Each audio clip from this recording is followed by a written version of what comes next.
The moment Adam Newman leaned in and kissed Riza Thompson again, something shifted. Not just between them. Inside him.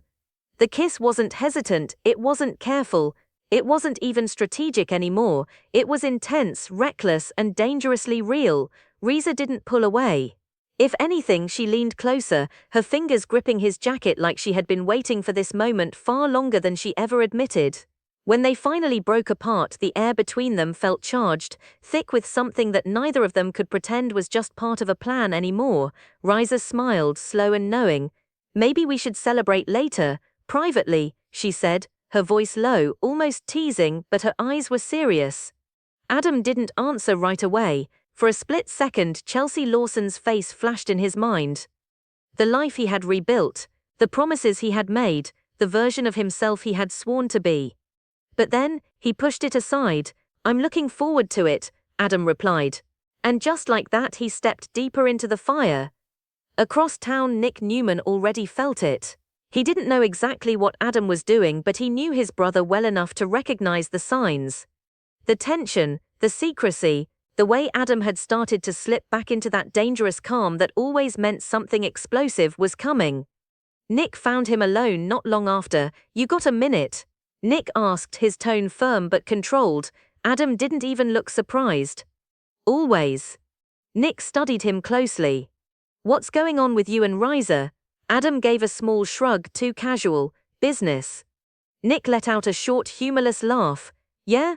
Because from where I'm standing it doesn't look like business."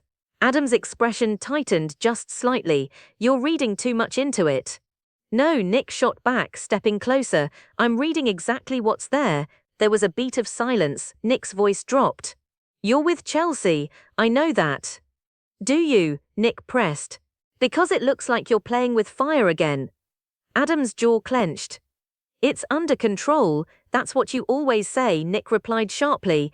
"Right before everything blows up." Adam exhaled slowly, trying to keep his composure. "This is strategic. Riza is connected to Matt Clark. I need her trust." Nick's eyes narrowed. "And the kissing?" Adam hesitated. Just for a second, then he said, "It's part of the act." Nick stared at him, searching for the truth. "I got a question for you," Nick said finally, his voice cutting through the tension. "How far are you willing to go with this woman?" Adam didn't answer right away. Because he didn't know. "I'm not going to betray Chelsea," Adam said eventually. "Not like that." Nick shook his head slowly. "That's not what I asked." Another silence. And this time it felt heavier. Nick stepped back, frustration written all over his face.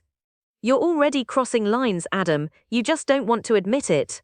Adam's eyes darkened. "I know exactly what I'm doing."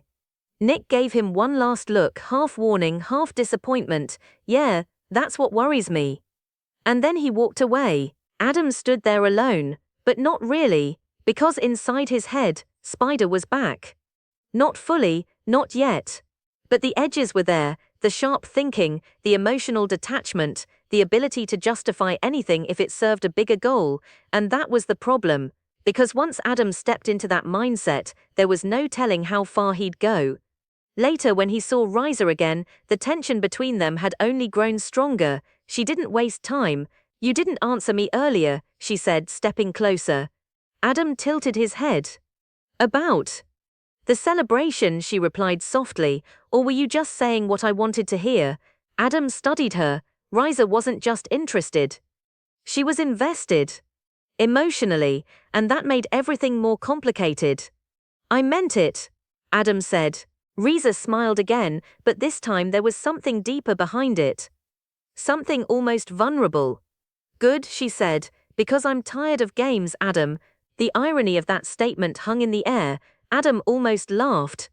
But he didn't. Instead, he stepped closer, closing the distance between them once again. This time, the kiss came even faster, even stronger, and somewhere in the back of his mind, Adam knew he was losing control. Meanwhile, at the athletic club, a completely different kind of energy filled the room. Lily Winters stood beside Devon Winters, both of them smiling as a familiar face walked through the door. "Malcolm," Lily said, her voice warm with genuine excitement. Malcolm Winters grinned as he approached them, arms open. "Look at you two, still running this town." Devon chuckled as they embraced.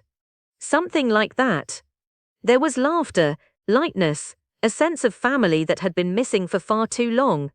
Malcolm looked around, taking it all in. Feels good to be back. And for a moment, everything felt simple, but that wouldn't last. Because later at Crimson Lights, Malcolm found himself face to face with someone from his past, Dr. Stephanie Simmons. She looked up as he approached, surprise flickering across her face, followed quickly by something else. Recognition, memory, and maybe something unresolved. "Malcolm," she said softly. "Stephanie," he replied just as gently. For a second neither of them moved, the years between them seemed to disappear. "You look exactly the same," Malcolm said with a small smile. Stephanie laughed lightly. "You're a terrible liar." "Hey," Malcolm teased, "I prefer charming." She shook her head, but she was smiling, and just like that, the old spark was back. They sat down together, conversation flowing more easily than either of them expected. "You remember," Stephanie said after a while, her tone turning thoughtful, "how Olivia and Drew used to go on and on about us?" Malcolm laughed. "How could I forget? They were convinced we were perfect for each other." Stephanie met his eyes. They weren't wrong. The words hung between them. Unexpected. Honest. And maybe a little dangerous. Because the past had a way of pulling people back in, and this time, it might not let go. Back across town, Adam stood alone again. But not for long. Because his phone buzzed. A message. From Riza. 3 simple words. "Tonight. Don't cancel." Adam stared at the screen, then slowly, he smiled. Not the careful, controlled smile he showed the world, but something darker, something riskier. Because deep down he knew, tonight could change everything, and not in a good way. As the sun began to set over Genoa City, multiple lives were already starting to collide. Nick couldn't shake the feeling that something was about to go very wrong. Chelsea, unaware of the storm building behind her back, continued to believe in the man Adam promised he had become. Riza waited, confident that Adam would choose her, even if he didn't fully realize it yet. And Adam stood at the center of it all, one step away from a decision he might never be able to take back. Because once that line was crossed, there would be no undoing it. And the worst part, he wasn't even sure he wanted to stop himself anymore. Night fell over Genoa City, but the tension didn't fade with the light. It grew stronger, heavier, more dangerous. Adam Newman stood in front of the mirror, adjusting his jacket, but his focus wasn't on his reflection, it was somewhere deeper, somewhere darker. His phone buzzed again. "Riza, I'm waiting." 2 words. Simple, but they hit harder than they should have. Adam exhaled slowly, gripping the edge of the counter. For a moment he closed his eyes, and Chelsea's face came back again. Her trust. Her belief in him, the way she looked at him like he was finally the man he promised to be. That should have been enough. It should have stopped him. But it didn't. Because something else had taken hold now, something reckless, something familiar. Spider. Adam opened his eyes, and the hesitation was gone. Across town, Nick Newman couldn't sit still. He had tried to let it go, tried to believe Adam had things under control, but every instinct he had was screaming the opposite. Something was wrong, and it wasn't just about business. Nick grabbed his keys. "Not this time," he muttered under his breath. Because he had seen this before, and it never ended well. Meanwhile, Riza Thompson stood by the window watching the city lights flicker to life. She wasn't nervous, she was certain that Adam would come, certain that whatever this was between them, it wasn't just an act. When the knock finally came at the door, she didn't rush. She smiled. And then she opened it. Adam stood there, his expression calm, but his eyes gave him away. "Thought you might change your mind," Riza said softly. Adam stepped inside without answering, the door closed behind him, and just like that, "You came," Riza added, almost like she needed to hear it out loud. Adam looked at her, really looked this time. "I said I would." There was something unspoken hanging between them now. No more pretending, no more excuses. Riza stepped closer. "So, no more games?" Adam didn't respond with words, he didn't need to. The moment he reached for her again, pulling her into another intense kiss, it was clear, the line had already been crossed, far beyond what he promised Nick, far beyond what he promised himself. And definitely beyond what he promised Chelsea, but this time something was different. This wasn't just physical, there was emotion here, real emotion. And that made everything more dangerous.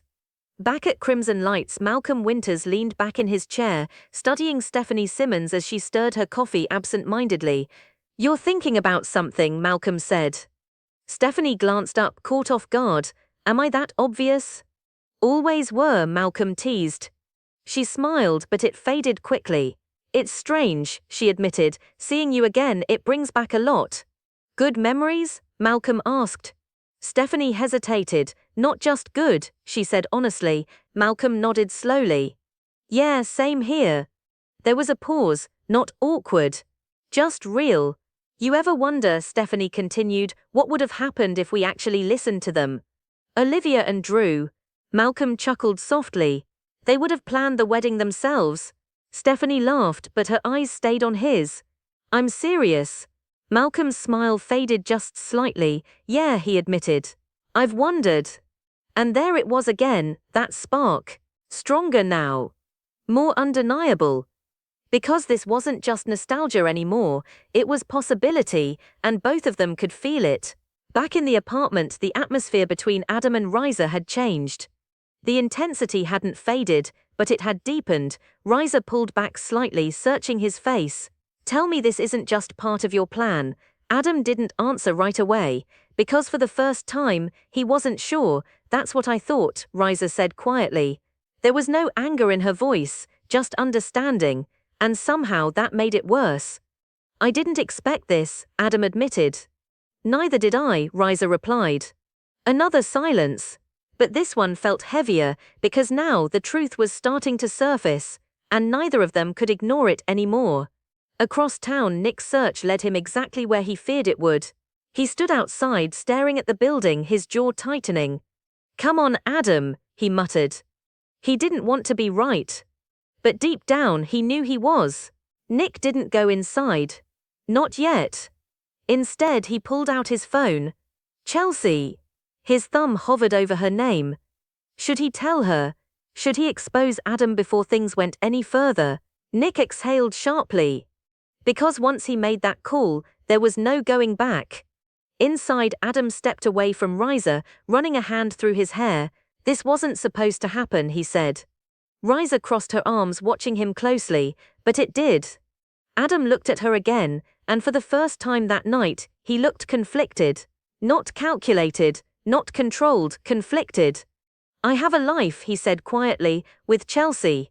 Riza nodded. "And I can't." "But you already did," she cut in gently. Adam fell silent. Because she was right. The damage wasn't coming, it was already done. Meanwhile, Malcolm and Stephanie were still talking, but the tone had shifted. It wasn't just reminiscing anymore, it was something more intentional, more present. "Dinner," Malcolm said suddenly. Stephanie blinked. "What?" "Tomorrow night," he clarified. "No history, no expectations, just us." This wasn't the past anymore, this was a choice. And after a moment, she smiled. "I'd like that." And just like that, a new story began. Back outside, Nick finally made his decision. He lowered his phone. Not yet. He wasn't going to tell Chelsea, at least not until he heard the truth directly from Adam. But one thing was certain, Adam wasn't walking away from this clean. Not this time. Inside the apartment, the silence between Adam and Riza stretched out. "What happens now?" Riza asked softly. Adam didn't answer, because there was no good answer, only consequences. And as he stood there, caught between two lives, two choices, and two versions of himself, one thing became painfully clear: this wasn't just a mistake. This was the beginning of something much bigger, something that could destroy everything he had rebuilt. Chelsea's trust. Nick's faith in him. Even his own sense of who he had become. And the worst part, a small part of him, didn't want it to end. As the night deepened, Genoa City held its breath. Because multiple stories were now in motion, Adam's dangerous spiral, Nick's growing suspicion, Riza's emotional investment, and Malcolm and Stephanie's unexpected second chance, each one building towards something explosive, something unavoidable, and very soon everything would collide. The only question was, who would be left standing when it did?